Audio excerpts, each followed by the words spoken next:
তোরা আমার এটা তো জবরদস্ত তোরা কিছু কইছস না কই জবরদস্ত।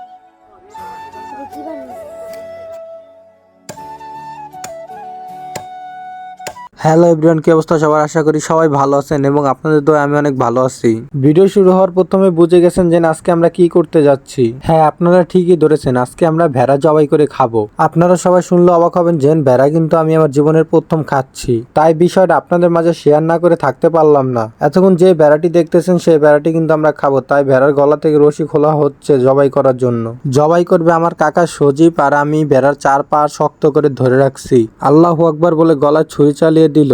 জবাই করা শেষে ভেড়াটি টানিয়ে রাখছে, কারণ এটা থেকে চামড়া ছিলে মাংস আলাদা করবে। চামড়া সিলার কাজ অলরেডি শুরু হয়ে গেছে, আর ভেড়ার গায়ে তো প্রচুর পরিমাণে পশম, তাই সাবধানে কাজ করতেছে। সিলা শেষ করে এই যে মাংসগুলো বের হইলো। এখন এই মাংসগুলোকে সুন্দরভাবে ছোট ছোট পিস পিস করে কাটা হবে, যাতে রান্না করার জন্য সুবিধা হয়। আর ভেড়ার মাংস আগে পরে তো আমি খাই নাই, তাই মনের ভিতর অন্যরকম একটা ফিলিংস কাজ করতেছে। তো রান্না করে আনতে আনতে রাত হয়ে গেল।